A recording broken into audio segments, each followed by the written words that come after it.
Would you please stand? Raise your hand.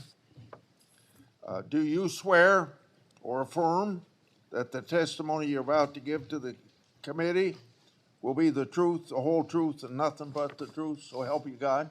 I do, Mr. Chair. Okay. You may proceed.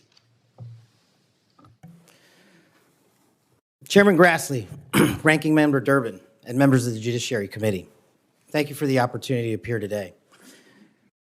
I must start with a word of prayer for the tragic accident that befell our nation last night, where we lost civilians and service members. I pray for their families. I pray for law enforcement and military personnel, and I pray for their souls, and hopefully God will find them peace in the near future. I'd like to welcome my father, Pramod, and my mother, Anjana, who are sitting here today. They traveled here to get here from India. My sister's also here, Nisha. She also traversed the oceans just to be with me here today. It means the world that you guys are here. Jai Shri Krishna. I wouldn't be here today without their guidance, their unwavering support, and their relentless love.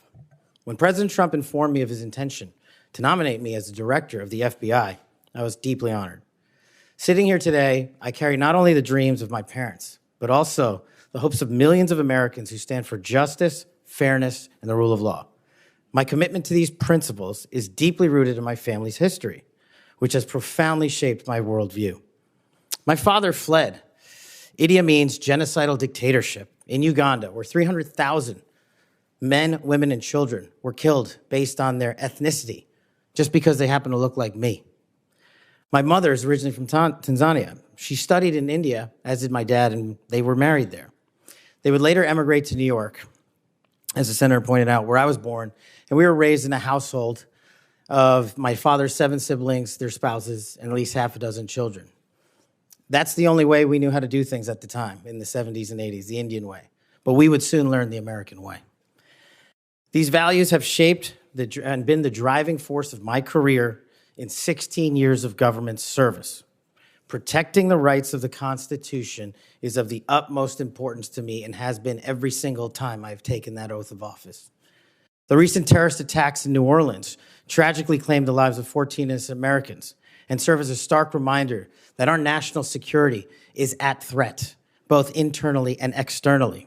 The FBI, the Federal Bureau of Investigation, and the Department of Justice, where I served, play a pivotal role in securing our freedoms and our safeties for American citizens. If confirmed as the next FBI director, I will remain focused on the FBI's core mission.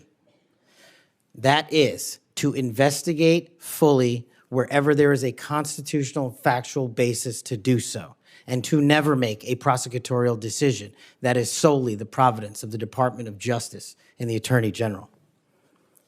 For the first 8 years after law school, I served as a public defender, first for Miami-Dade County and later for the Southern District of Florida. During that time, I represented some pretty awful human beings, charged with some pretty heinous crimes.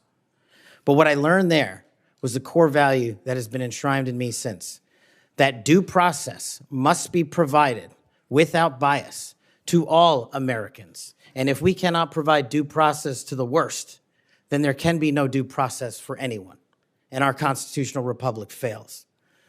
But I battled on that hill for that due process. I would later serve in the Obama Justice Department as a terrorism prosecutor in the National Security Division, where we successfully contributed to the prosecutions of terrorist organizations like Al-Qaeda, Al-Shabaab, and others.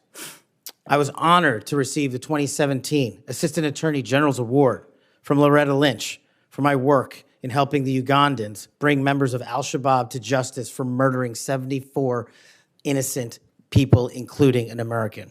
I would also receive the Human Intelligence Award from the intelligence community for related work on that mission.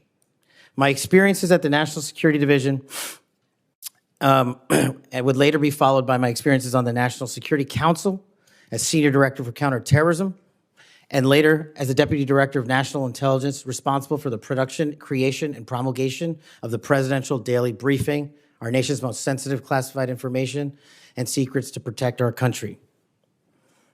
My time in the White House was preceded by my time right here in Congress as a staffer on the House Intelligence Committee, where I spearheaded the investigation that exposed serious FISA, Foreign Intelligence Surveillance Act abuses by members of the Department of Justice and the Federal Bureau of Investigation. That misconduct eroded the public trust in our FBI. The erosion of trust, as Chairman Grassley pointed out, is all too low today. 40% of Americans have trust in the FBI. In order to get it back, there's a twofold track, Senator. One, violent crime is exploding in this country, and we cannot afford them to allow it to run away. We must tackle violent crime. Just in 2023 alone, there was 100,000 rapes, 100,000 drug overdoses, and 17,000 homicides. The priority of the FBI, if I'm confirmed, will be to ensure that our communities are protected and safeguarded and our children have parks to play in and not needles to walk over. The way we do this, we let good cops be cops. We let law enforcement, and we provide them with the tools necessary and resources they need to get after violent crime. The second way we do this on equal track is aggressive constitutional oversight from Congress. The public trust can only be restored if there is full transparency, and I am committed to that full transparency. Members of Congress have unfortunately submitted hundreds of questions that have been unanswered by the FBI in recent times. That will not occur if I am confirmed. All appropriate requests for information will be responded to expeditiously and fully. I'm committed to working alongside the dedicated men and women of the FBI. They are warriors of justice, and I will always have their backs because they have the backs of the American people. I look forward to answering your questions, and I want to take a moment to thank my family, my friends, people who traveled here, and my entire team that has made this day possible. God bless America, and I look forward to your questions.